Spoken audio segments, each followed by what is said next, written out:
Blog Talk Radio.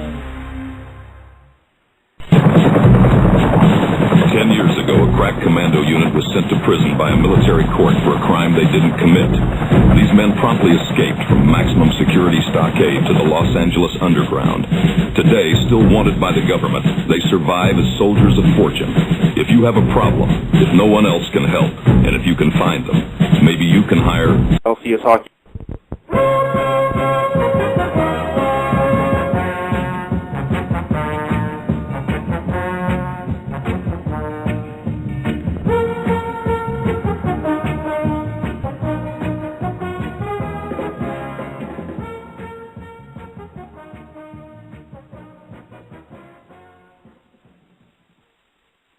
And we're off.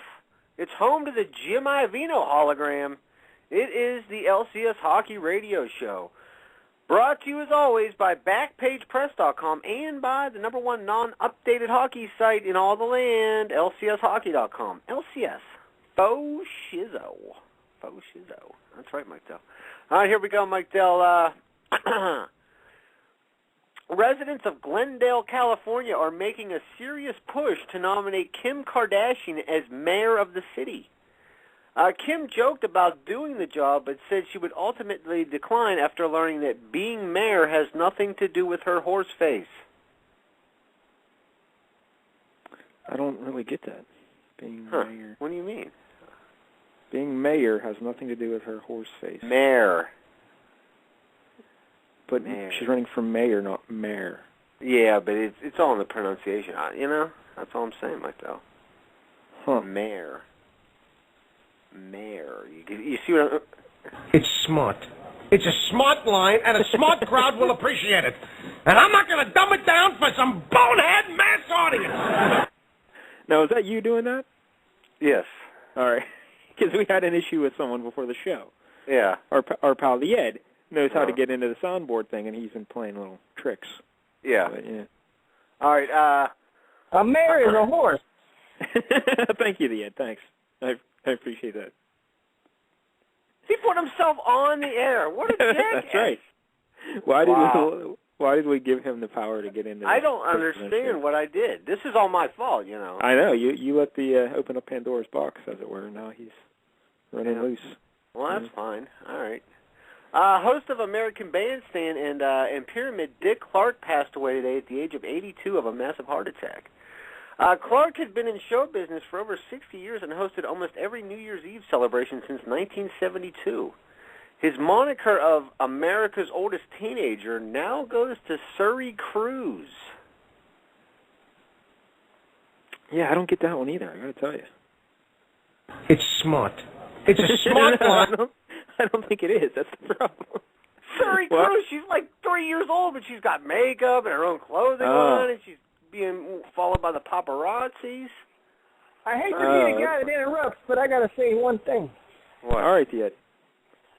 Did you know that when Dick Clark died today, all his family members were gathered around and they counted down his final minute on Earth, and then they dropped the ball? Huh. See, once again, here we go. Now the guy's just chiming in on the all. All right, I got one more joke, Mike, though. I'm hanging up. I don't know how you guys got a spot. All right, yeah. There you go. I think he's upset that we have a sponsor, maybe. Oh, yeah, Backpage Press. Yeah, and he doesn't have a sponsor, so yeah. Right. In a recent study, a group of Japanese scientists think that they may have discovered a cure for baldness. Fat women. Fat women. See, that's not bad. Uh-huh. Because you have to realize that and the bald guys attract, can't get good-looking ladies, so they end up with fat ladies. That's what you're saying? That's what I'm saying. If you have hair, you can get a good-looking lady. So that's the cure, is to get hair. And I like that joke. It's pretty good, Larry. Oh, see? Thank you. Yeah. Should I play the music again? No. Yeah. All right, fair enough. All right, I think Brandon's here. Somebody else is on the line, too, that wants to talk. I think it might be Major Minority. I don't know. Unfortunately, we have a guest. All right, well, we're booked. Yeah. All right, vamp for 1 second there. All right, here we go. Yeah. Brandon. Hello? I wondered where Jerry bought his pantyhose. What is wrong with you? That's horrible.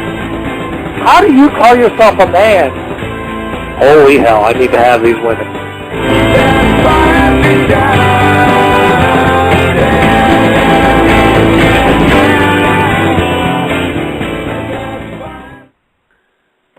Brandon? What? There he is. Cousin Brandon Damashek. How you doing, buddy? Good. What's happening? Well, we'll talk about it in the second hour, but the Penguins are playing again tonight, and it's another crazy game. Let me ask you something. I have the game on right now, and I'll be honest. I'm not going to sit there and pretend I've been watching it from start to finish. Obviously, I've been following it, but not, I've been camped in front of my TV watching it minute by minute. There are no fucking goaltenders in this series. It's the most amazing thing I've ever seen. What the hell? It's like every day. It's like, and the Flyers won last night, 12-10. I'm like, this is what hockey was right? like in the 1980s, Brandon, when Wayne Gretzky was putting up all those points, and everybody thought, oh, he's so great. No, this is what it was like. Just every team just scored a ton. You know? That would be What terrible. the hell? Like, what's going on here? I don't understand. It's the most I just looked bizarre over. thing. I saw a second ago the Ottawa Rangers game is on. It's 2-1. I'm like, oh look, there's a hockey game going on. Yeah, I know. See, that's what you expect in the hell? playoffs—a 2-1 game, not 6-3 in the middle of the exactly second. Right. Mm-hmm. All that. Look, my hockey prowess. They just scored again. Pens or Flyers? Pens just scored again. It's 7-3. You're way ahead of me. Nice. Steve Sullivan. And that was I don't know. I don't know these guys. Bottom line is this. Here's my point, though. All I ever hear about, and again, I was saying my hockey prowess is not, it's not comparable to yours, and of course not, or anyone's for that matter. But my point is this: all I ever hear come playoff time is about riding a hot goaltender. It's all about the goaltender that decides the series. You get a great goalie; they don't let anything pass, and that team wins. What the hell is going on here? And it gets harder to score in the playoff time. Everything tightens up. It's tough. It's real tough. Apparently not. Everyone's drunk. That's what I'm guessing. Larry, he got that seventh. He just took the puck from behind his own net on the power play, skated right up the middle of the ice, and took a slap shot at the top of the circles, and that was it. And who was it? Who's unreal? Steve Sullivan. Stevie Sullivan, wow. I've had this game on now for 4 minutes. In that time, I've seen 2 goals by the Pens in no time. And the other one was on a terrible turnover. Even I knew that. By the Flyers. I don't know what the guy was trying to do. He was trying to clear it. Look at this. I thought there was almost another. Seriously, though. Why, they could get the fat kid from the Mighty Ducks and put him in goal at this point. Well, we'll save it for the second hour because I know we don't want to waste your time talking hockey. But let me just say, people looked at the results of the first 3 games and they're like, "Oh, the Flyers are killing the Penguins." No, the Flyers are playing bad hocky as well. It's just the Penguins are playing the worst hockey I've ever seen. Oh my God, it's that's right. I would agree with you. That's exactly everything I've seen. That's a great point. Oh, the Flyers are playing great. Not really. No. Look at the score. No, they weren't. Golub looked terrible in all 3 games. The Flyers are not a good hockey. They're a solid hockey team. They're not a great hockey team by any stretch of the imagination. No. And they're not even playing well. I think the Penguins are a better team. I think for sure. I don't know what's going on. They're just like you said. I think they're just playing terribly. Yeah, I've never seen such a systematic collapse of an organization in such a short amount of time as I've witnessed. It's weird. I'm trying to think. What is this comparable to? Like, what other sport or what other team? Because you can't really look at like a football team because it's only over 1 game, so you can't look at the series. I'm trying to think the last time a team just shit the bed this badly in a series, like where they just fell apart. I mean, you always go back to that Yankees-Red Sox, playoff, whatever. But again, that's over 7 games, and the Yankees were up 3-0, so that's not really comparable. When did this happen the last time? Didn't the Nuggets as like an 8 seed the one year with Mutombo? Didn't they beat a 1 seed in like the first? Yeah, round that was of a the playoff? 5-game series, though. I think back in the end. But either way, though, I mean, this is just shameful. Well, this would be the closest to Yankees Red Sox, I would say, just because both of these teams are good, and they're 3-0 series. But we'll talk about it in the second hour because I got a lot to say about the Penguins. And it'll be nice. But yeah, so it's 7-3 Penguins now. But Brandon, the reason why you're coming on the show today. Last week, you had your big poetry reading. Now, Larry's already laughing. I don't know why he's doing it. I don't either. I don't know why I'm laughing, but this is going to be good, I have a feeling. Yeah. Well, I don't know. Good is, I don't know. Good subjective. All right. So let me tell you what happened. First and foremost, neither one of you showed up. I didn't know.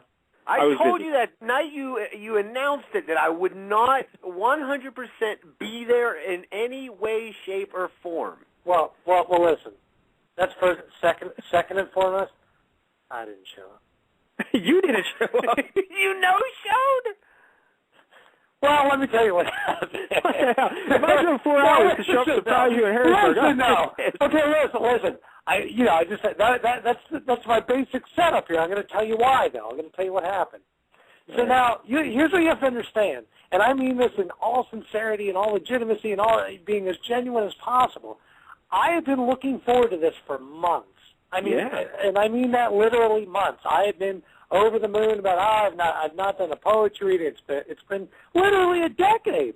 It's been 10 years since I've been very excited about this. I told my friends. I invited people. I invited Larry, for God's sakes. I invited everyone. It was going to be great, whatever. So the place where they do this reading, it's this local, this sort of independent movie theater in downtown Harrisburg. And I'm like, great. So a few weeks ago I went. I had not been there before. But I figure, you know what, I can't just show up having never been to a reading. I need to go and see, you know what I mean, see how it works. I need to see what they do. I can't just be this guy that shows up and reads poetry. I need to see how it works. So I show up, and it was fucking terrible. And I forget now. Did I even mention this? Have I spoken to you about this? No, we haven't heard any of these people. Ah, man. I showed up a few weeks ago. Look, the first hour starting at 7 o'clock, and this is what I'm instructed. The open mic starts at 7. The featured reader starts at 8. Keep this in mind for my story to follow. I'm a featured reader. What time does the featured reader go on? 8 o'clock. 8 o'clock. I just told you that, right? What time does the open mic start? 7. 7 o'clock. Okay, fantastic. I go a few weeks ago, and I get there for the open mic, and goddamn if it's not some of the worst fucking poetry from the weirdest goddamn people. I mean, everything sounds like it's from like a 13-year-old, girl that like crushing hard, like just terrible stuff. It's an open mic at a poetry. Of course, no, that's fine, and that and I'm like, okay, of course, I expect this, but I'm like, that's fine. At least the featured reader will be better. Fuck no. The featured reader goes up. It's this woman, this probably 40-year-old black woman gets up there and proceeds to introduce it by saying, I've never written poetry. I don't write poetry. I've been keeping a journal, and friends of mine, they encouraged me to publish this book. So I self-published this book of my writing. And it was like my diary, and I don't write poetry, but I hear this. Because, listen, I went through some, bad shit. Bad stuff happened. Really bad stuff. Stuff, man, I mean, it was hard. It was bad. And then, and I lost my way. And, finally I found God again, and I got back on track. But then I lost my way again because it's bad stuff. So, I'm just going to start reading some stuff. Proceeds to read for, an hour. And the entire time, after every quote-unquote poem, because there was some bad stuff going on then, she never fucking once told us what the bad stuff was. Keeps telling us that there's this bad stuff going on. I'm losing my mind. I'm sitting on the side. Are you fucking kidding me? A, you can't write. B, you're fucking weird. And C, at least tell us what the bad stuff is. What did you do? What happened? So wait, she wrote these poems. She was inspired to write these poems because a lot of bad things happened in her life. And then when she sat down to write the poems, she wrote about, her coffee table and stuff like that. Yeah. She never acknowledged what the bad thing was. Not one time. Not once. She did not in the poem, not when she was glossing the poems, not once. Nothing. Yeah. So I was just sitting there losing my goddamn mind, listening to this bad. It was essentially bad spoken word poetry. But to call it poetry even was just it's an overstatement. I'm like, she doesn't deserve that. It was just awful. Just awful. And people, clapping after every poem. Oh, it's great. I'm like, are you people fucking high? Oh, man, the Pens just scored again. Oh, unbelievable. They got a snowman. Unbelievable. This is It's 8 the second pair. Okay, anyway, fine. Hey, 10 goals and everybody gets Happy Meals. That's is that right? It used to be big in the old days of NHL '94, you scored 10 on somebody. Everyone got Happy Meals in the crowd. Oh, God, I'd love a Happy Meal. It sounds delightful. Who scored the 8th goal, Larry? Pascal Dupuis. Pascal Dupuis. All right, so Brandon, the obvious question, Larry, do you have any questions for Brandon? Because I got an obvious one right Yeah, was this lady better or worse than Henry Rollins? She was worse than that, and God, I'm gonna say she's worse than Jewel. Oh wow, worse than Jewel. But that's exactly here's my right. question. Here's my question, Yes. Brandon. How did you get affiliated with this group? If they just emailed you saying, "Hey, want to come on our place?" No. Look, I have to accept some responsibility here because here's the thing. I knew about this reading. This group has been around. From what I found out, they've been around about 14 years now. I'm like, oh, fantastic. It's a legitimate group. Great. I contacted them. And I just said, hey, how do your open mics work? Whatever, And this woman wrote me back and told me about it. And, we were emailing back and forth, this woman named Christine. So we're going back and forth, and she was like, hey, why don't you send me some of your stuff? And I did. She was like, would you be interested in doing a featured reading? Of course. Sure, sounds great. I'd love to do that. Sounds fantastic. So 3 weeks go by. It's the night of my big reading that I've been excited about. That I have 7 or 8 friends coming. I'm excited. I'm like, this is nice. It'd be a good thing. I'm excited. I told people it's my big night. It's been 10 years. Wonderful. I'm at the bar at like 6:30. I'm there with my friends that are coming to the reading. I'm having a belt beforehand because I'm nervous. Like I said, it's been a while. I'm definitely nervous, but I'm like, I got to go have a drink, relax. I go in, I have my beer. Me and the lady, we go over to the movie theater, to the lobby area where they do these readings, whatever you want to call it. They do these readings. We get there at 7 o'clock. We go in. We sit down in this little area, and there's just 3 fucking weirdos just sitting in there. The 3 weird people, and I'm pretty certain I recognize 2 of them, having been there from 3 weeks prior. The 2 people you recognize you and your woman? Whether or not they recognize me, I don't give a good goddamn. I went alone, by the way, 3 weeks ago. I was like, I got to take one for the team. I got to see how this works. I'm just going to go. I'll see how it is. Two of the freaks that were sitting there I recognized. I'm like, okay, these are weirdos, fine. This thing's going to go down. These idiots are going to read their bad poetry. That's fine, whatever. And then like one of the 3 people, by the way, was like some weird old woman that was definitely a bag lady. So I don't know what was going on. She was just like, it just sounded scraggly and scary, whatever. So it's 7 o'clock. I'm sitting there. I'm like, okay, it's open mic time, and I'm looking around, and I notice. Unlike 3 weeks ago, there's no podium set up. I'm like, that's weird. Because 3 weeks ago when people did the open mic at 7 o'clock, mind you, there was a podium that people read at. But, okay, fine. So it's about 10 after 7. I'm like, the three idiots that have been sitting there are still here. No one else. No podium. But it's 10 after 7. Where's the open mic? Gets to be 7:20. There's still nobody there. With the 3 of them, and here I am. I'm nervous. My friends are coming. I'm like, what the hell? And I overhear these 3 weirdos talking about the fact, I don't even know if he's coming tonight. I don't even know if they're going to show up to do this. And I don't, far be it from me. I'm not going to speak to any of these crazy people. So do you think they were talking about you there? Is that what you think? No. They were talking about the people that run the reading series. Okay. No one was there. They're like, maybe it's not going to happen tonight. No one's even shown up. This is unlike them. They're always here. So I'm sitting there, and I'm like, what the shit? Gold. Another goal. 9-3 thing. Stahl again. Jordan Stahl. Again. He just scored not 10 minutes ago. But, okay. Well, fine. Sorry. I'm sorry. That's okay. No, it's great goaltending. Yeah. So finally, now keep in mind, like I said, I'm very nervous. I've already had a drink. Oh, I should also say, I had 2 beers at work before I came. Fine. So I got a few beers. Well, my current employer is very cool. We had a meeting at 4 o'clock, and my boss has brought in 2 cases of beer for the meeting. Wow. Like, fantastic. Yeah. And not just, they didn't bring in one life. They brought in some Trogs, and they brought in some, what was the other beer they brought? Now I can't even think of it. It was other good shit. But anyway, neither here nor there. I have my few belts, and it's 7:20. I'm starting to get irate.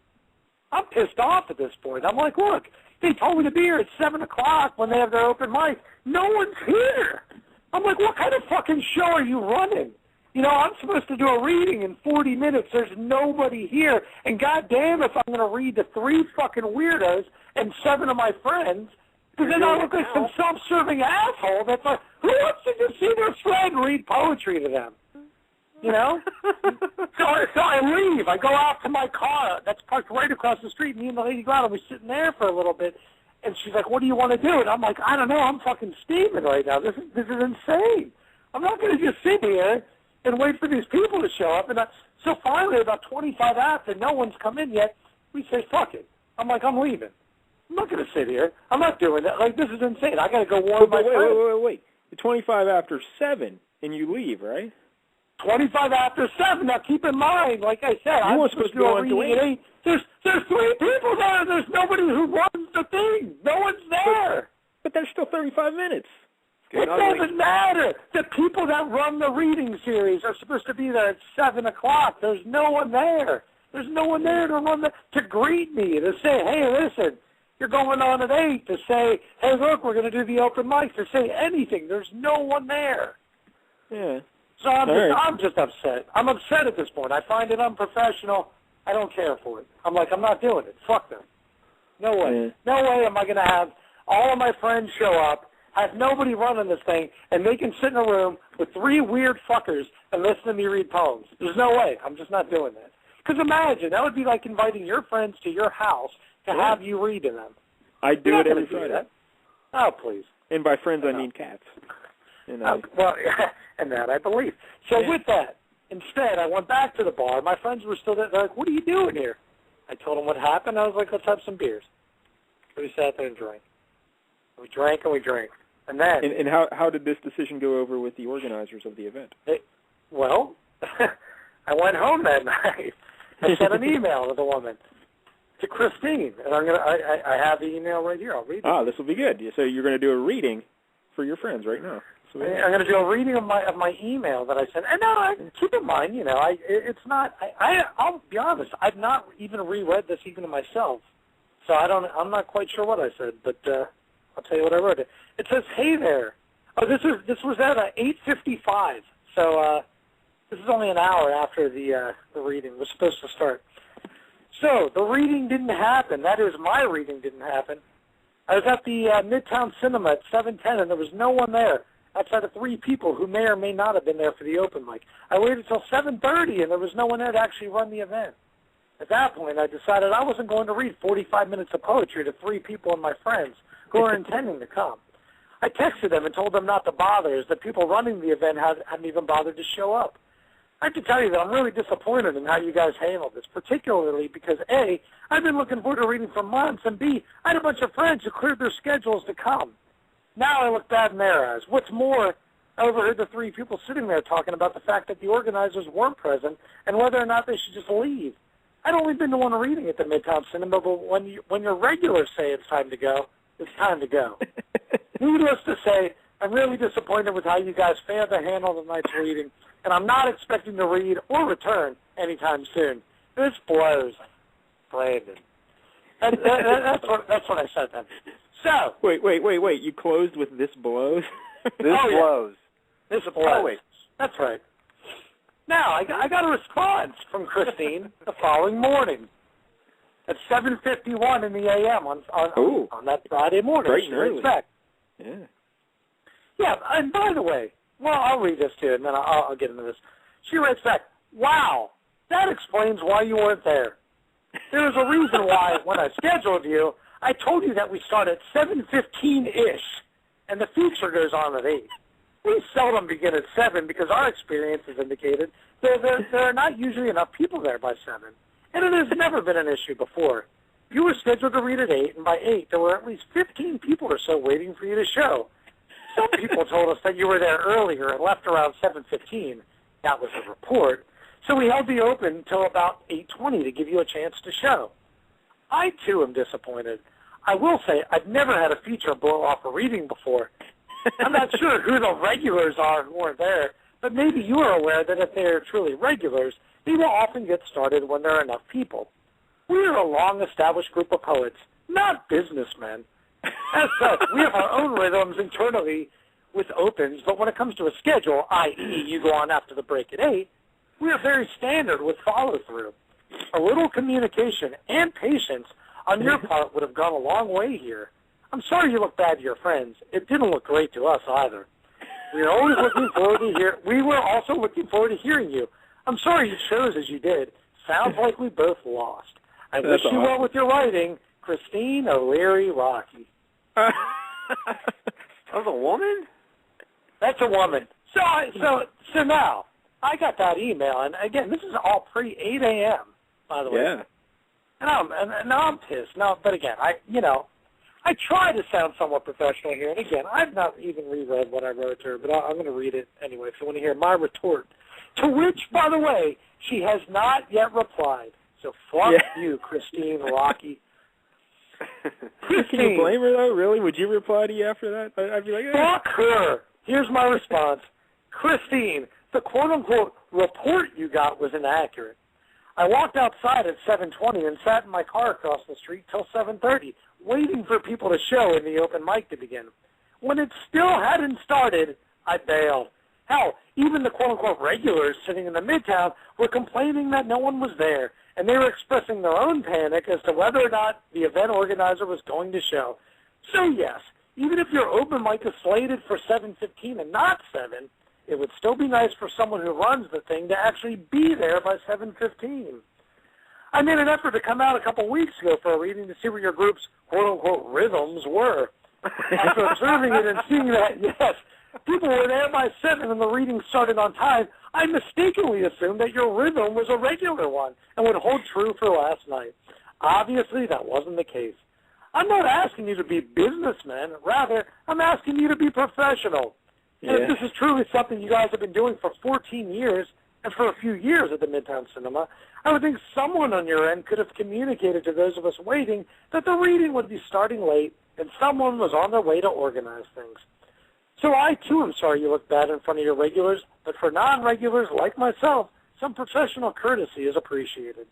I wish your group well in the future. As bad as you may look in the eyes of your regulars, you just lost yourself another local poet. That may not mean much to you, but in a small community of artists like Harrisburg, every loss is a big one. Brandon. Oh, that was tremendous. Your rhythms. Like that. Exactly. Fuck you. Look, if you told me 7 o'clock and I'm there at 7 o'clock, have the goddamn decency to at least be there by 7:30. There was no one there. And as it turns out, this is great. By the way, I have to point out, a colleague of mine at the school where I teach part-time at the college, he showed up. He emailed me the next day. He's like, what happened? I told him what happened. He goes, He goes, well, that explains it. He's like, for the record, I was there at 8 o'clock when your reading was supposed to start, and the woman who runs it didn't show up till 20 after 8. Yeah. Holy hell. Didn't show up till 20 after 8. So she's lying to you again in the emails then.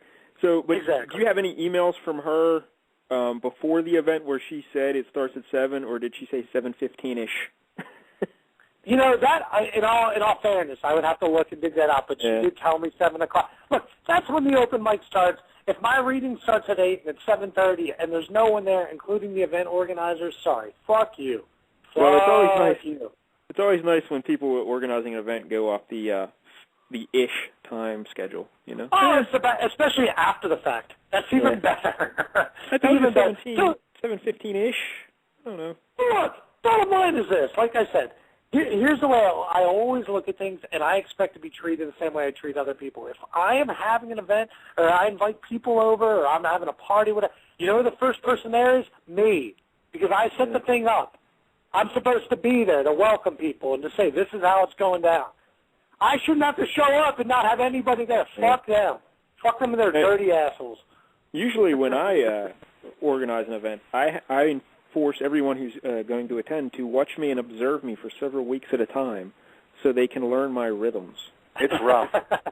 and then they must accustom themselves to my rhythms. Well, that's what it's about, rhythms, please. And I like that she tells me, by the way, they're not businessmen. Yeah, we're not. Yeah, I should hope not. This is a fucking poetry reading. I'm not asking for that. Be goddamn courteous, for God's sake. We're not. Have a little decency and professionalism. says the guy who bailed. But still, Yeah, you get my point, though. I think you pulled the plug a little early, though. Larry, can we get a ruling? What would you have done? Would you have left when Brandon left, or would you have hung around a little longer? I would have definitely left. Thank you.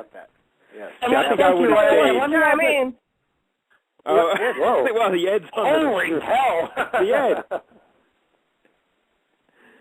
The Ed. I'm on hold. Well, come on, you're here. I'm on hold. Let me go back on hold, and then you got to say we got a caller, and then I'll come on because I got a few questions about this. It's the most interesting you're here story right I've now. ever Just heard. talk to Brandon right now. No, hold on. I got to get on hold. Larry's got to put me on. Hold on. All right. Hey, Mike Dell, we got a caller. Oh, who is it, Larry? Hold on. Let me surprise you. Ed! Yeah. What's up, man? Hey, listen. This is the most entertaining this kid's ever been in his whole entire life. It's a horrible story. His dreams of poetry reading went out the window. It was an embarrassing, humiliating circumstance for the poor fella. I'm inspired that I might start going to poetry readings too and start doing me some poetry, man.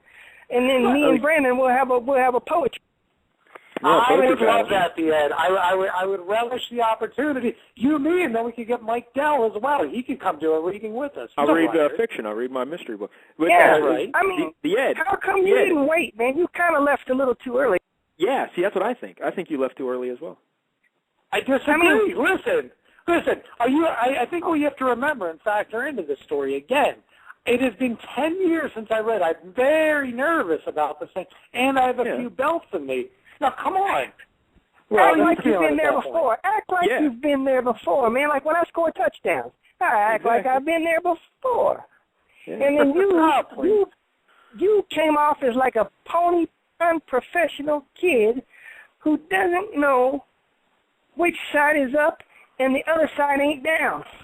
Yeah, and that's what I'm saying. I can't argue with that. You should have just went up there with a microphone and just said, "Hey, I'm the feature." Yeah. Do you actually think if I was there, I wouldn't have got up there and said, "Hey, we starting the show"?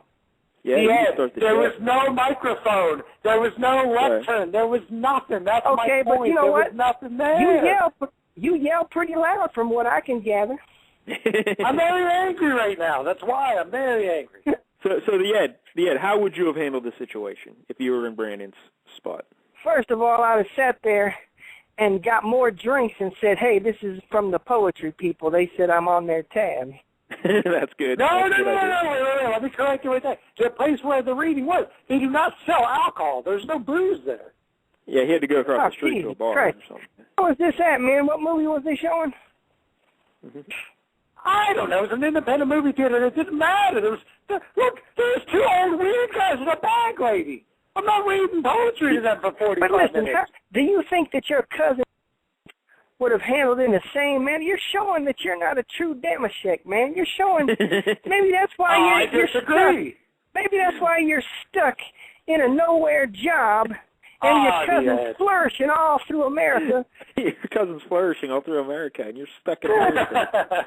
And you're stuck in Hershey, Pennsylvania with a bunch of cans. Now, Ed, if you say Brandon isn't living up to a true Damashek, what would define a true Damashek in your eyes, Ed? I think you should go back next week. Listen, you need to write that lady an apology. Tell her that you will be there on time this time. Oh, please. And you will do super deluxe better, man, than your last performance. Because I can just imagine sitting in the crowd just waiting, and they've got your picture up on the screen, and everybody's looking at it. Let me tell you. Let me say something about that, Ed. I looked at the promotion that they did to promote me. I went on the website a week before my reading.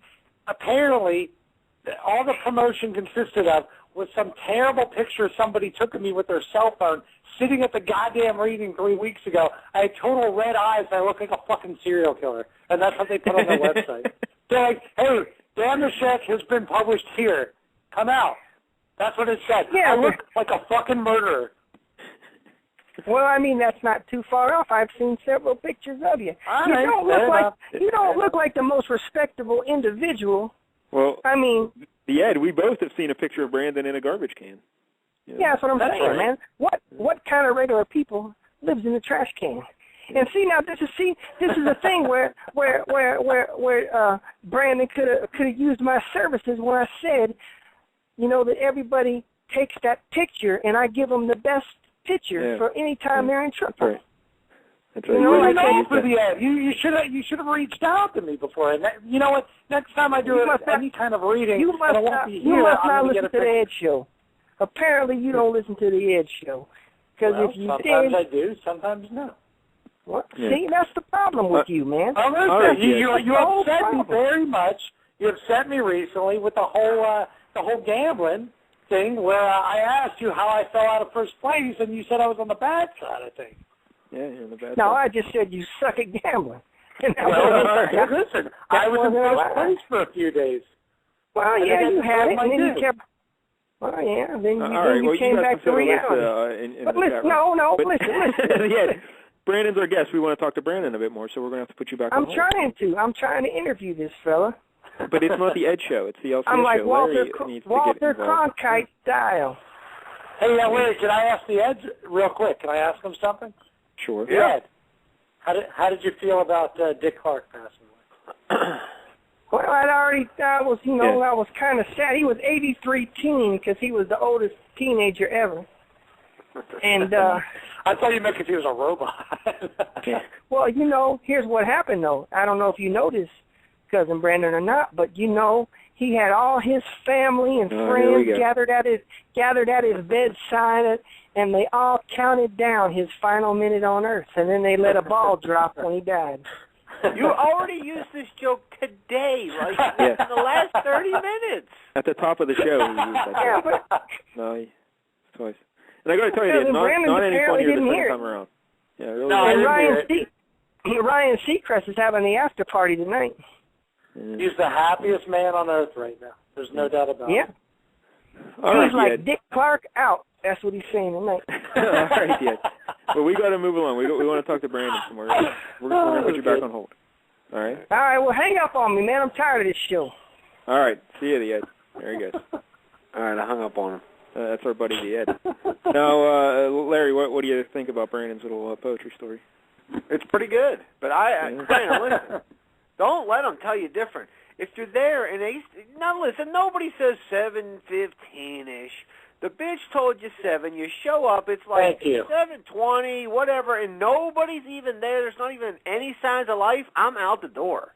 Thank you. And I appreciate that. And look, like I said, I left. I waited across the street, and where I have a clear view right into the front room of the theater. Still, no one had showed up. And on top of it, like I said, look, I'm sorry, like it or not, nerves factor into this thing. It has been a long time since I've read. If you're waiting a half an hour, you're already nervous, and then no one's there. Please. I think it's too much. It's definitely worse going in front of 3 people than 100 people, I would say. I absolutely agree. And that was my whole point. Because then it seems like the most self-indulgent bullshit for me to stand up there and read poetry to them. That's absolutely my point. And then on top of it, imagine those 3 weirdos are there, and then your friends show up. You feel like, I mean, seriously. Listen, that's awkward. So this next poem I'm going to read, they're like, this is fucking weird. Why didn't you let me just go to the bar? And if you had a poem, you could have just given it to me to read. This is strange. Well, you know what I would have done? I would have sat down with the 3 weirdos and had a nice conversation and made 3 new friends. No, you wouldn't. No, you wouldn't. Yeah. That is untrue. Had you seen these 3, you would not have done anything of the sort. There's no chance. I don't know. Well, Brandon, would you like to take this opportunity to read some poetry to our listeners? No, but I'll tell you another story. I have another story to tell you, aside from the poetry. So listen to this. So, for a couple months, I can't believe I'm getting to this now, but for a couple months now, we have trash pickup on Wednesday mornings. I don't even know why. I feel inclined to tell you this, but I do. Our trash is picked up on Wednesday mornings, or early just in the Tuesday a.m. over here. Right. Okay, right. So Wednesday mornings. And a couple months ago, I own only one trash can. I have one trash can, and I know it's my trash can because it's filled with dried red paint. I had thrown paint out once. It's all over the inside of the trash can. So a couple months ago, I'm like, what the fuck? Where's my trash can? I'm like, the goddamn the trash collector must have taken the entire can, just thrown it away. So for the last 2 months, whether it's like a bag of dog shit or like whatever it is, I've just been like throwing it in the grass behind my house, and it doesn't look nice. Let's face it. Like when you just have like unkept, and it sounds crazy, but unkept trash looks all the worse. When it's not actually in a bin, when it's just sitting there, you look like the trash that you've thrown away. Is what I'm trying to say. You just look terrible. Yeah. So finally, after months, me and the lady this weekend. By the way, embarrassed to say, we took a trip to the Walmart. Oh my God. Yeah. Like a leper colony. I lived there. That place is disastrous. But I'll tell you, at least, if nothing else, the smart thing, we went on a Sunday morning when all the regulars would have been at church, I guess. So it was not too bad. It was fairly empty, thank God. But one of the things we purchased at the Walmart, we got a trash can. I'm like, yeah, okay, fine. We got to get a trash can. So we get our trash can. We come home. We put the trash out, whatever. We're like, oh, this is nice. It felt almost regal and luxurious to once again have a trash can and be able to put a lid on it and be like, yeah, this is great. This is nice. Yeah. So, put the trash out Tuesday night. I carried the trash out. It's sitting out there. Blah, blah, blah. It's got the lid on. Actually, in fact, I took the lid off. I didn't want the trash man to come around and somehow lose my lid or, you know what I mean. So, that's fine. So, this morning, I go out bright and early. It's about 7 o'clock. I'm like, oh, the trash guy came, took my trash. Emptied the trash bin. Fantastic. I'm getting my trash bin. I'm pulling it back into my backyard. I look across the street in the back alley. Lo and behold, there's a trash can with the red paint in it. Just sitting there. My fucking neighbor stole my trash can. He's been using it all this time. Wow. Ay, ay, ay. So you know what I did? I marched over there. I grabbed my trash can, and I put it in my backyard. Yeah, that's exactly what you do. Yeah, it's your trash can. Who steals another man's trash can? Who does that? Nobody. Now, I know when I put my garbage out, I don't even put it in the can. Like, fuck the garbage, man. You ain't breaking my $30 garbage can. I just throw the bags out there. Like, fuck you, jackass. So what do you do with your trash can, then? Well, I keep the trash can in back of the house, so, like, during the week when we fill up a bag, I take it out there and just keep it out there until garbage night, and then when garbage night comes, I take it out and just throw it out by the fire hydrant. Fuck you, Yeah, that's how we do it here as well. Yeah. Wait a minute, are there?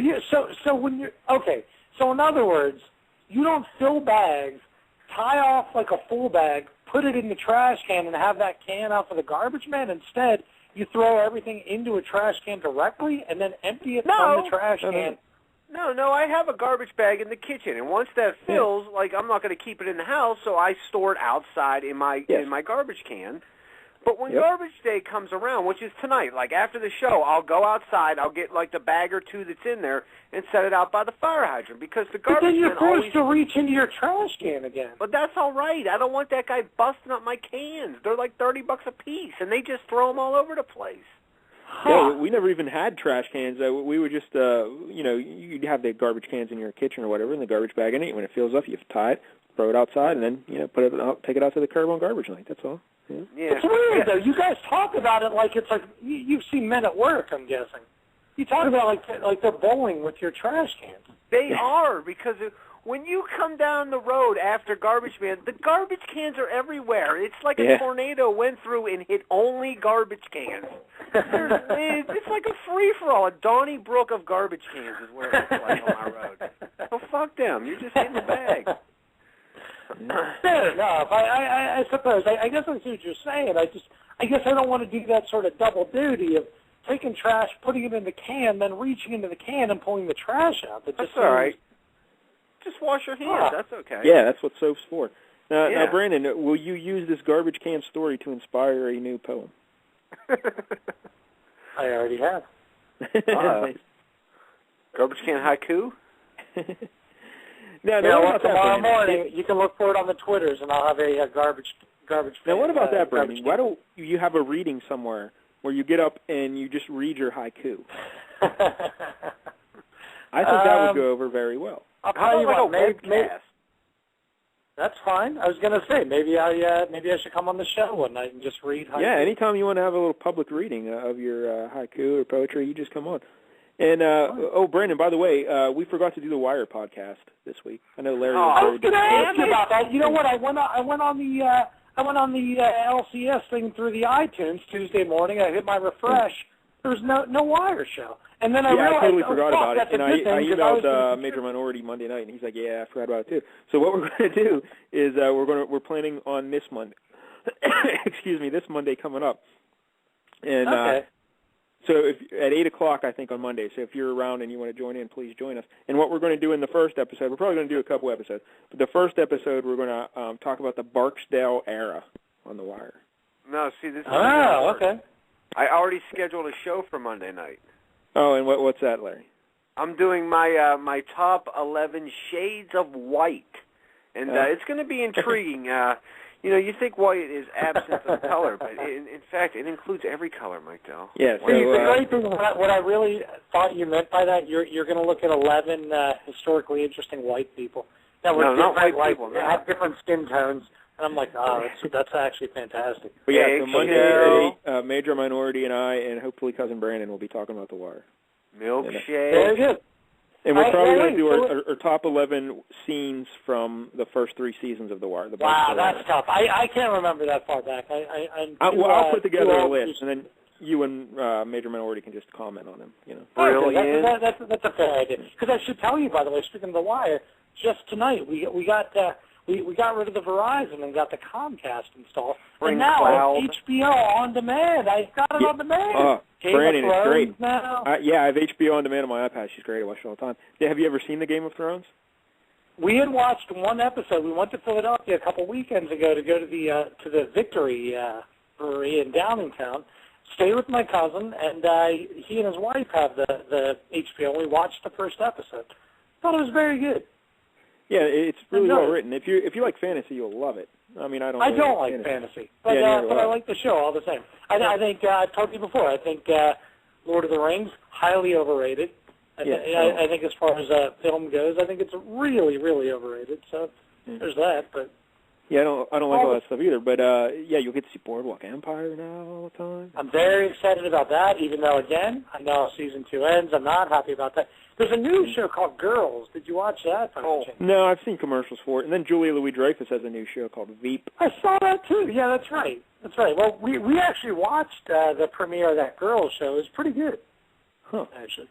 So that was good. More importantly, by the way, what about the Mad Men? We're going to talk. That's what I was just going to bring up. Let's have a nice little Mad Men discussion. Now, Larry, are you caught up on Mad Men now, or are you still? I am caught up. I'm totally caught up. Yep. But Larry, are you caught up? I'm caught up. All right. Now, I think this most recent episode was the best one of the series.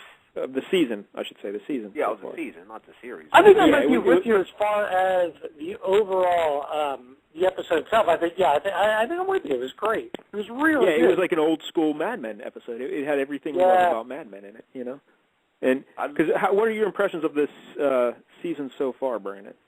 I like it, but keep in mind it's also like anything you've not had for a long time, whatever you get, you're like, oh, this is delicious, it's delightful, whatever, you know what I mean? So I think it all seems great. It's hard at this point to put it in perspective compared to previous seasons for me. The main thing, and I've heard you discuss, and it's very true. I mean, I don't think you're the only person to say it, but Draper is a very different kind of guy. I want to get into that in a minute. But, I think this season's been just average until this last episode. Larry, what are your thoughts on the season? So far, I would probably give it maybe a 5 out of 10 until just this past episode. It was a good solid 8 show. Now, what did you like about this episode, Larry? I liked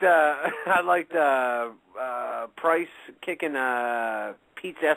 Pete was just emasculated throughout the whole episode. Yeah, that's right. That's exactly right. You know what I mean? They just deprived him of all manhood at every opportunity that he could, basically. And it was glorious. Yeah, it was really good. Yeah. But Ken Cosgrove was back. He was a prominent figure. He's always a good guy to have around on. He was great in this one, by the way. Yeah. The storyline was great, but. And Peggy's always great, She was very limited in this episode. She didn't have a lot to do. in this Yeah, episode. but anytime she's on the screen, it's just great. Like last week, the scene with her and Sterling where she shook him down for the money was brilliant. That was fantastic. Yeah. That was absolutely fantastic. But I want to bring out she had some booze in her. It was great. The thing I want to bring out about this season, though, and why I don't think it is as good is like we've mentioned before on the show. Draper's just very passive, and he's not taking action. It's 10. It's 10. Nice. 10 goals. Happy meals all around. All right, but again, Draper's been very passive this whole season, and I want to get into more about that because Brandon, when you're writing the characters in fiction, you don't do a lot of fiction writing, I don't think, but how do you build a character? Like the one thing you need, I don't want to say the one thing, but the good basis of any character is they need to have an external conflict, obviously, that, is the plot and drives the plot and makes, hey, this is the action that's going on. But just as important, you need an internal conflict, And the problem, what's that, Larry? No, good. No, I'll comment when you're done. But the problem with this season, specifically of Mad Men, Draper no longer has an internal conflict. The first, what season is this now, 5 or 4? But the first 3 or 4 seasons, he always had that secret in him about his past. Yeah. And he was always hiding it, and he was always running around on Betty. He was living 2 lives, so he was always living a secret and doing everything he could to keep it private. Once that secret got revealed, and then more people knew about it, everyone knows about it now pretty much. Pete knows about it, Betty, his new wife knows about it, all these people know about it now. So he's just there now. He's not doing anything. He's not. Sure. Yeah. And okay, I'm going to make 2 points to that. Number one, first of all, my understanding always of fiction, at least from taking fiction writing classes and what we're just taking obviously tons of literature classes and the like. Your character always has to want something. That's kind of what drives motivation. The story forward, right? So that's exactly what you're saying, right? The character needs to want something to move the story forward. Internally, and I guess this is my second point, you say that there's not that driving thing. I kind of disagree. And the thing that I think is this. Yeah, he may not have that secret any longer, but what I think might be driving him and what they've been harping on the whole time is the fact that life now is starting to pass Draper by. He's old now. He's 40 years old. All the things that he wanted, like he's almost now gotten where he's become like, it's like this sedentary lifestyle for him. Where he can't keep up anymore. And now Pete Campbell is becoming Don Draper. That's right. They did the switcheroo, and they're making Campbell the Draper. And that's interesting to see. But if that's what you want to express with Draper, and I agree with you, they have been setting that up, just like he doesn't want to go. He doesn't want to have the party in episode 1. Then he doesn't want to hang out with her and her younger friends the next episode. That's fine. Sure. But we need to see him doing more, or at least making tougher decisions or choices to have us invested in what is happening with Draper. Because right now it's just like you're watching. But isn't it okay after 4 seasons, and then this being the 5th season, isn't it okay that now, after watching him struggle with, being faithful and loyal to his wife and his family and everything else, isn't it okay that maybe he likes and accepts the current, that he likes his marriage, he likes his wife, he's happy. Yeah, that's fine. That's fine. But what you can't have, you need to replace that tension, that characterization with someone else, and that's what they did with Pete in this episode. Right. Really delved into Pete. I thought so too, absolutely. Because that's why this giving him was life a good lessons? episode. Don Draper. And the other 3, I think, have been just lacking. Right, but that's what I'm saying. But then for Don, that's my point. Don Draper is the one who's handing out life lessons to say, don't fuck it up. Don't do what I did. Don't throw your marriage away. You have a great woman. Don't screw this up. You know what I'm saying? So it's, in a sense, you wonder too. Like if you look at it, Sterling, who I know you fellas love, Sterling is becoming what's his name, the old fella. Cooper, yeah. Cooper, right? So then Draper is becoming Sterling, and Pete's becoming Draper. Yeah, that's true. I see it. They're all moving on. They're all becoming the other characters. Yep. Cooper's going to die soon. But Brandon, what did you think of that last episode? I think it was last week, or 2 weeks ago, I guess now. But the whole fever dream thing with him cheating on, that was just... Okay, I'm glad you brought that. Before you do that, one other thing about this week's episode. Look, I've always told you guys, next to Draper, I think Pete Campbell is the best character on the show. I love, he's a smarmy asshole, but I think he's great. To see him absolutely just break down at the end, man. Yeah. That killed me. Legitimately, I thought it was sad. I felt bad for him. I did. And I shouldn't. Because if you think about it, again, the guy's got everything, but it's a guy who doesn't know what he wants. He's got it all and still isn't happy because he has no idea what he wants in this world.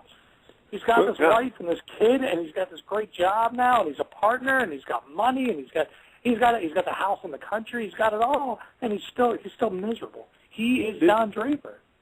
The two most interesting scenes, I think, for Draper in the whole season so far was when he was behind or backstage at the Rolling Stones concert, and he's talking to that young girl. Because the whole time we're there, we're thinking, oh, he's going to bang this girl. He's going to take this young girl. But he made a decision not to. He chose not to. So you always want your character to make a decision, and that was an interesting choice he made there. And then in this most recent one, in the whorehouse, he chose not to there either. So that's how you show was great, by the way. That is growth. And those two not scenes, only forced did to he make choose not to. Wait, let me just point this out. The old Don Draper, here's the thing. Had he chosen not to do that, and what made this different, the old Don Draper at least would have been, shall we say, he would have been smooth about it. He still would have come off looking like all right, hey man, this guy is cooler than the whorehouse. In other words, this guy's making that decision, and he's right to make that decision.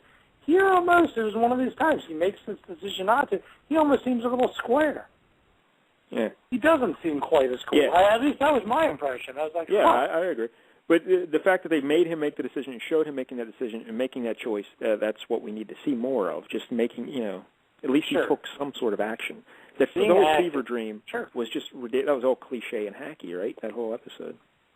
It was weird. The problem with that episode, and I think there were parts of it that worked really well, but the problem was it wasn't driven by the character. It was driven by the storyline, the external storyline of the serial killer.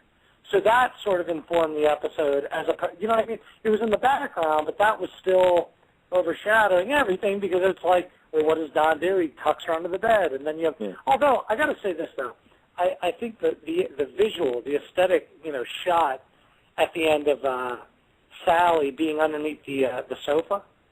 Yeah, that was. That was great. It was great. I love that. But I think that episode. I think that episode could stand as an example of overwriting. Like it being a little too clever. I think you're right. I think it was more. It was more its own capsule of an episode than part of an entire series, if that makes sense. In other words, I didn't like that one at all. Like, hey, let's just do something wacky here, and So, how'd you feel about Fat Betty? She looked fat, and from what I understand, though, I know obviously with the pregnancy in real life and everything, but from what I understand, the makeup artist made her look even fatter. Yeah. So, yeah, that was an interesting choice. She was. I'll tell you what, though, it was a good episode for her, though. I thought she was good. And I thought, the character was interesting. You know what I mean? I actually thought it was a good episode for her. Weird all the same. Especially, too, she's in the same boat. Clearly, that's the other thing. Do you suspect that at some point her and Don are going to get back together? No. No? You don't think? No chance? No. I think when it comes down to it, though, I think Don loves her and she loves Don. I do. Yeah, doesn't mean they should live together. Well, what would you know about that? Yeah, what would I know about it? But there's another point I was going to bring up here, Larry. What else about the matter? Oh, Joan. I thought Joan was really good this the recent episode, and I loved when Lane kissed her, and that was great when she walked over, just opened the door, and then came back. Oh, it was fantastic. It was so subtle and perfect. Because again, that's so that's great writing because that's so typical of her character. Of course, she didn't freak out. She just gets up, composes herself, opens the door, and that's it. And what does she do? She doesn't sit down and say something about the kiss. I forget. Exactly she moved on to whatever the other topic was. It was That's perfect. exactly right. A poorly constructed scene. even if they got lucky and have her open the door, they'd have her come back and mention the kiss and talk about the kiss. But no, she just doesn't. Exactly. Yep. She addressed it by just doing that. Yeah. It's great. Well, one last thing, because then I really do. I got to run. I'm just looking up at the clock here. I got to get out. But what did you think about the well, two things actually. One I was going to say was the fight between Pete and what's his name? I can't even think of Blaine. What is his name? Price. Yeah, Blaine. Thank you. That, and then the other thing was, what did you think about the whole thing with Pete and the girl in the driver's ed class? Larry? The fight was great. It was like 30-style boxing against, I don't know what Campbell was doing. I have no idea there, but I loved it. I thought it was hilarious. It was kind of, like the comic relief, and once again, just trying to make Pete look like a failure as a man. And what I loved about it was when Sterling got up and said, "I guess one of us should try and break it." What he made some line about saying how he didn't want to break it up, and then Draper just pulls the curtain shut. No, that was that's fantastic. Yeah. I loved it too. I love that it wasn't just a typical movie. Someone goes, "Oh, I'm going to just charge you." Like I like that it was like a formal, formal brawl, like a duel without the gun. A gentlemanly brawl. That's exactly right. And then when it was over, Sterling says, "I hope you guys know I had Lane." Oh yeah, that's one too. Now, Larry, what about the teenage girl in the high school driving? Yeah, I didn't know where they were going with that. I didn't know where they were really going with that angle. I think basically, it was like, I don't think Pete's as debonair as he thinks he is anymore. He's getting older, and I don't know. It was weird. Well, just Pete was realizing, he throughout the season, they had the scene on the train where he's talking to his one buddy. I think it was episode 1 even, where he says, he's not in a rush to get home or whatever. And then so you see that he's thinking about having another affair. 'Cause of course, he cheated on his wife before with that maid across the hall. Basically, he raped her. But you see him pining for this young girl, and you're like, oh, he's a sleazy little weasel. But then by the end of the episode, you see that he's failed at that as well, because the young, hot, handsome fella takes her away from him, showing him that he's old and not as attractive as he thinks he is. Yeah, exactly. I think it's important to note too that think about this too. He does have an affair in this episode, but who does he get? He gets the whore that he paid for. Yeah. He doesn't get the girl that he's pining after. He gets. And he only gets turned on when she tells him, "You're my king" or something. That you're in charge, right? What happens with this girl? She meets a younger man who's better looking. He's got bigger muscles. She's like, whatever. Nice knowing you, Grandpa. And she goes to this guy. Again, I'm telling you, once again, speaking of the fact that Pete, the whole thing is about he's got it all and feels like he's got nothing. Yeah. Just doesn't. He doesn't know what he wants. Episode. He's a man who doesn't know what he wants. That was Mad Men at its best right there. It was. I totally agree. And talking about it even makes me realize it even more so. It's a great episode. Yeah. And Larry, what were you going to say? I was going to say a classic Draper line is when they show up at Pete's house for that party, and she's just like, "What do you want to drink?" And he's like, "Big and brown." Big and brown. Yeah, that's awesome. And that should be a back page press shirt, Big and Brown. Yeah, exactly. Ooh, nice. That is a good one. And then I like how he's wearing that coat, too, that she made him wear. I was just going to say, how about the blazer he's wearing when he walks in? Oh, that was fantastic. I love, too, by the way, that he tells the new wife to call up and cancel, and she's like, you do it. Yep. No way. You do it. And then he can't even tell Trudy or whatever that he's not No, she was great. Trudy was great in that scene. She was and also about that scene, though, another great thing about that scene is we get Dawn fixing the sink while Pete is completely ineffectual. Emasculated once again. That's exactly right. How about, by the way, too, what do you make, too, about the metaphor of Cosgrove's story, that the robot goes out? I was just thinking of that, because I'd forgotten about it, and I'm calling about the robot. He pulled the bolt out because that was what he was instructed to do. That's what he was told to do. Yeah. That's right. So everyone dies, essentially. Yeah. So, that's what you're told to do. You do what you're told to do. Interesting. Yeah. Loved it. Huh. Yeah. But again, one other small note. I'm sorry. One other small note at that dinner party when they were talking about the shootings, and I think it was Cosgrove who said the guy's last name, and Draper corrected him and said, "No, it's Whitman." Do you remember that? Yeah. Whitman. Oh, yeah. That was an interesting little thing. I never thought about that. That's right. Yeah. It's funny, by the way. My lady, she went to UT, and has pointed out to me in times I visited Texas. She's like, "That's where it happened." There's the tower right there. But, yeah, it's really creepy. It's a weird thing. But, either way. Yeah. Either way, whatever. So there's Mad Men. It's a great All right, episode. Brandon, well, you got to run? I do. I'm gonna get out of here. I have to catch some shut-eye or whatever the kids say. What do you want to plug? Any poetry readings? No, but I'll tell you what. I'm already thinking if I'm going to do this again, I'm going to look in Lancaster or Philadelphia. I'm going to go someplace where they actually give a shit, and not someplace where I have to succumb to the rhythms of the group. Fuck that. Yeah. Please. Come to Pittsburgh. It'll be great. Build the bars. I might. In fact, maybe I will. I'm still not. All right, coming. Brandon. Well, once again, at Judy Bloom on the Twitter. Judy Bloom. That's right. J-E-W-D-Y. Yeah, J-U-D-Y. Because you're Jewish. Yeah. That's right. And Bloom, B-L-U-M-E, right? That's right. That's right. Very Judy good. Bloom.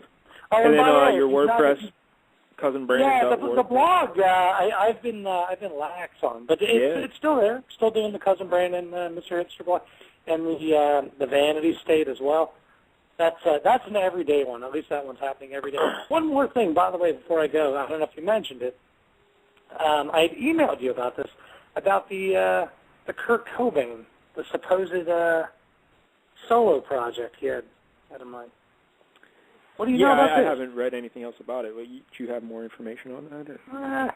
Nothing new. I mean, like I said, apparently the guitarist or whatever, Eric or whatever from Erlinson, yeah. Right? Yeah. He's now come out with some dreadful book about, I heard the songs, man, they were great. Please, whatever. But either way, it sounds like too that Cobain was supposedly collaborating with Michael Stipe and was going to do some kind of REM. Yeah, he had type plans shit. to. Actually, he was talking about doing something with like a full orchestra behind him because he liked the unplugged sound so much. Yeah. Who didn't like that? That's fantastic. Yeah. Anyway, Hilarious. Larry's a cretin. Please. Come on. Fuck Kurt You know what's good Cobain. about that? Have you heard Hootie Unplugged? So good. Once again. So good. So good. Hey, Larry, real quick, too, one last thing. What was your list you did last week? You had a good list. Oh, it was the top 11 Weird Al songs. Yeah, Weird Yeah, Al. that's right. As a music aficionado, an expert, Brandon, what did you think of that list? Did you hear it? I'm not I've never owned any. No, that's not true. I guess I did own one Weird Al tape when I was a kid. I forget which one. But the thing I liked about that list, you had songs in there I had never even heard of, so it was enjoyable. It was very fun. Yeah. Thank you. I appreciate that. You know about his parents dying and how he went on that night and everything else? You know that story? I love Weird Al. He's great. Yeah, his parents died tragically. I forget what happened, but carbon monoxide poisoning. Yeah. They died in He their went bed. on and performed that night, all the same. I think he put on the fat suit, probably. I'm like, that's a little weird. Yeah, that would be real weird. Whatever. All right, Brandon. Thanks, All right, fellas. That's it. We'll talk with you soon. I'll let you know when the next reading is, and bye. There he goes. Cousin Brandon Damashek.